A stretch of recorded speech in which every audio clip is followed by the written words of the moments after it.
In today's video I will cover the importance of macro, because macro is the most important thing when it comes to climbing out of low elo, because most champions are not that hard mechanically, and also at the same time when you want to climb you should not choose a mechanical hard champion. So choose an easy champion which is OP, and then all it comes down to are the macros, and today I will guide you through macro decision making, macro thinking. So what should go on in your head from the start to the end of the game, and it will be very easy, and you don't need to play top lane for this to be useful for you. So this will benefit you no matter what role you play, no matter which champion you play.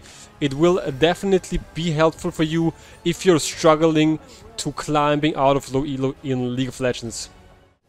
Okay, let's go. I'm into Akshan, and this is probably the worst matchup for Fiora. So in this game I will be even more reliant on my macro decisions, because I will maybe lose the top lane matchup. Let's see.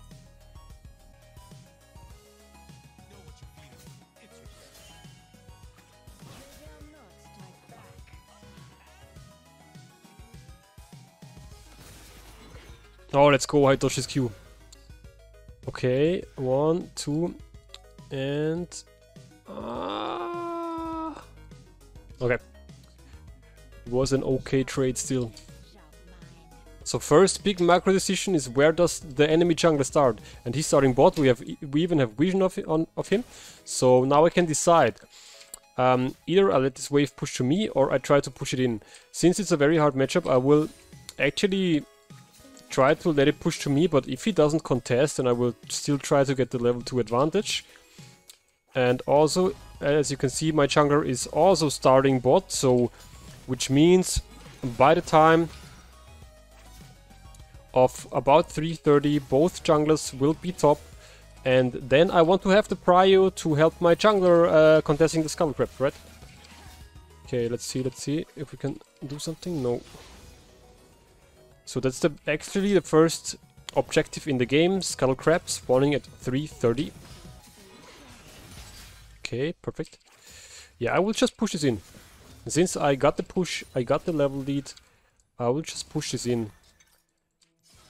Actually, I don't have to push it in as long as I can keep the prio, because all it comes down to is having prio for Scuttle Crab.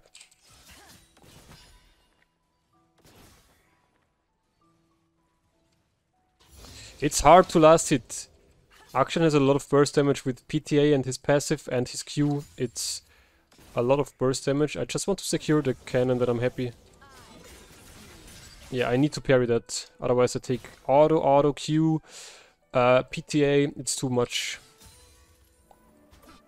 Okay. He is here. Let's see what Salas is doing.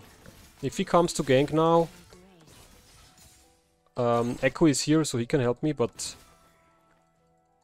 I don't think he comes to gank.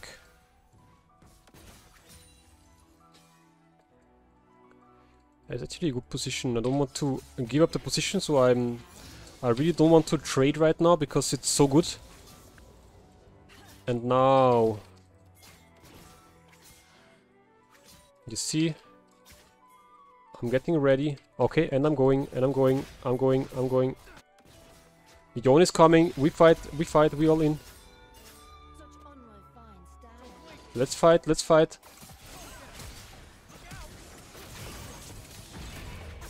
Let's go. He flashed.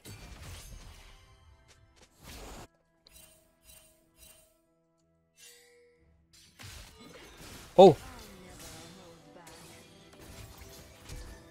Okay. Yeah, I have a little bit bad mechanics at the moment, because I got a new tattoo and I cannot move my wrist really good. So that's why I'm having some troubles with my camera control, but it's okay.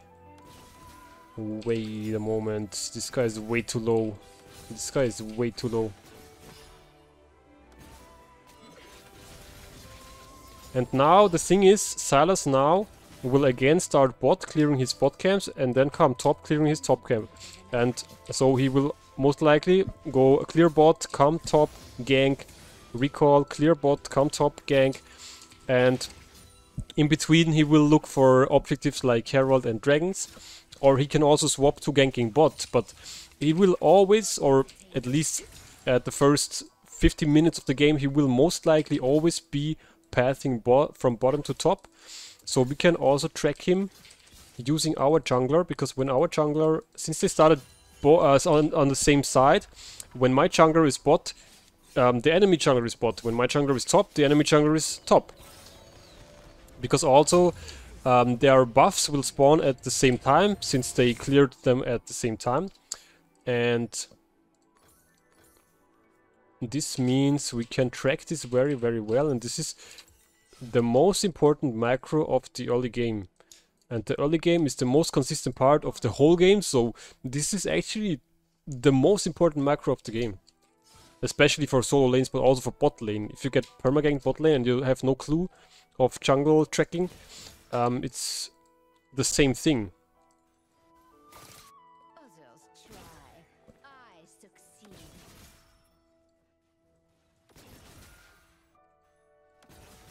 So now, by this time, Sylas will be top. I have no ward, so I'm actually saving my parry. I'm getting ready to get away if Sylas really comes. So, notice how I don't engage here. I don't use my parry, I don't engage, because Sylas could be in this bush, right? It's actually bad for me, but we are getting a good gank on mid lane, right? And I can sense Sylas coming here, I can sense it. Okay, we get the kill, we get double kill on bot lane, that's insane. Take the dragon. So now I have the ward finally. But with this ward still he can come through this push, right? So I'm not 100% safe, so I will just let this push to me. I have no flash. Also, Akshan has no flash, so it's okay. But he has his E, which gives him a lot of gap closing. Okay, he's mid. So he's actually not doing his job right now. He should actually gank top all the time. He should be ganking top.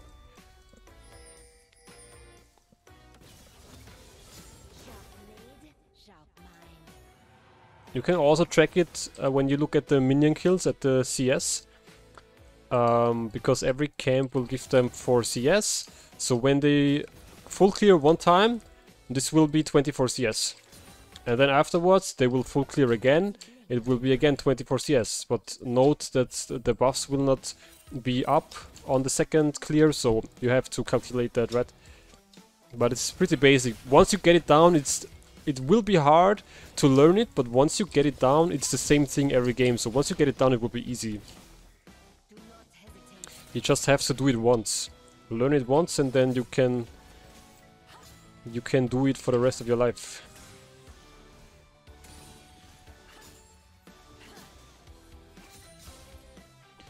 Yeah, I have to do a reverse recall again, because Fiora's wave clear sucks.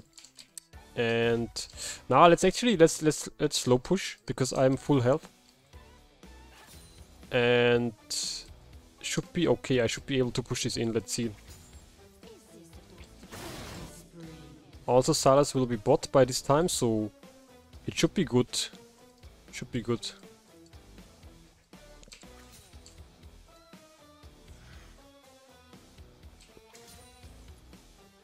Yeah, I cannot really trade. I just want to focus on farming. Yeah, Sylas is bot.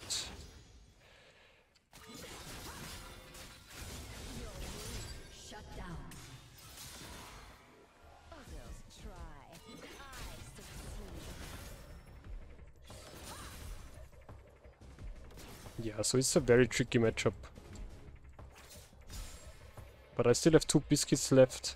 I just want to get this wave under his turret. Okay, wait.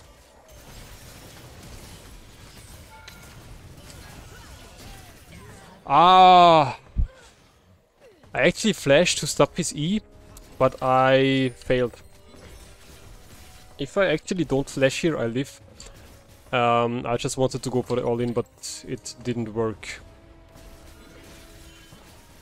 But now he dies. Now he dies. Oh, okay, he doesn't die. Hold. I'm coming. Hold. Yeah, I shouldn't go for the all-in here. I should just fight him, wait for him to E out, because I win it anyways, and then push the wave in, recall. But I have a freeze. That's good, and Akshan has no flash now.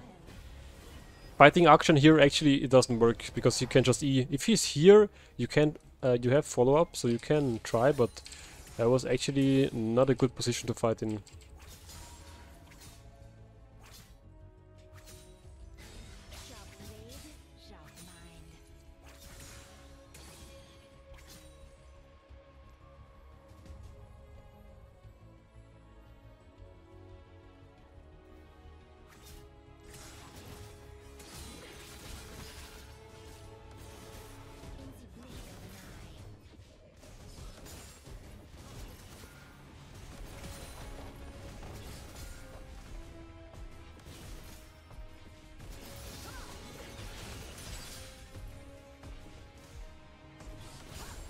Or why don't I Q? Why do I Q the minion all the time?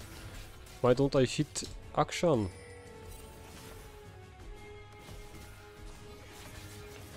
Yeah, he got no flash now.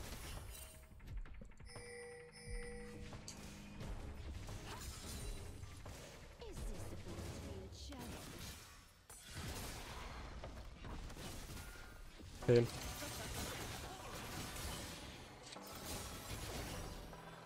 Okay.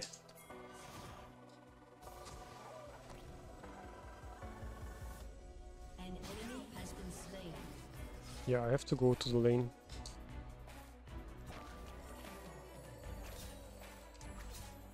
Nice. Echo will get this kill, I guess. Yeah, Akali, okay. Yeah. He's losing all the minions at least, so I can push this under, he dies. Was good.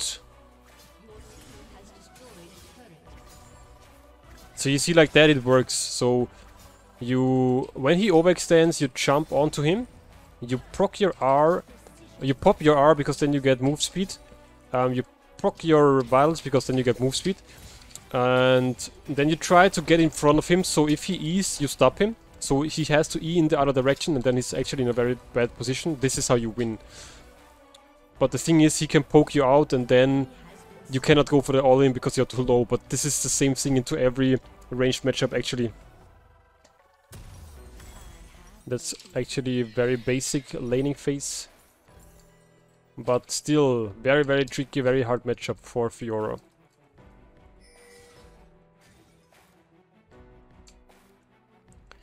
But yeah, macro-wise, Salas is not playing topside, so I'm not caring too much about the ganks. I lost track of him, but this happens, it's normal. You just have to look at your jungler and look where he ganks, and you can actually track it very easily once you pay attention. I will just put a pink ward here, and then I can put a deep ward somewhere here to know. But I see him on mid lane, so I don't need a ward, right? Pop is missing. I'll let this push to me. And this is all macro.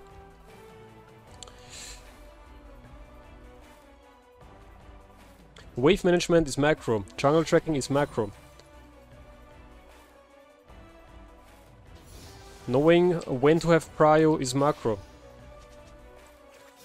Actually, knowing when to fight and when to not is also macro.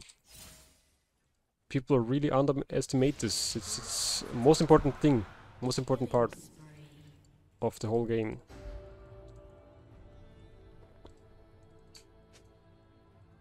Double kill. Okay, they FF'd.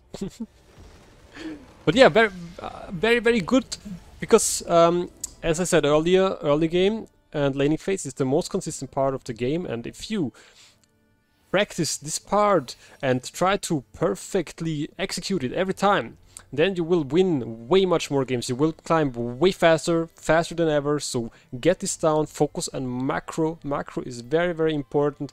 Don't focus too much on mechanics. Of course, you need mechanics as well, but you should play a mechanically easy champion anyways. Fiora is not the easiest pick. It's kind of my bad, but I didn't know that back in the days, so I'm already in too deep to change champion now, because I'm actually mechanically good on her, so it's okay. But if I went with something like Darius, maybe I would have climbed faster. So don't do the same mistake.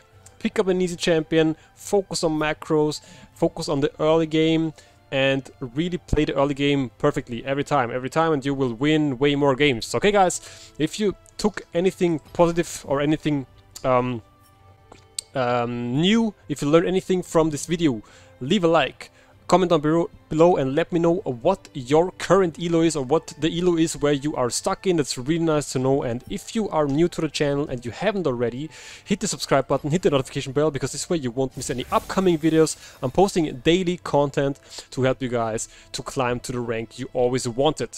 Alright, I'm tuning out. See you guys. Bye bye.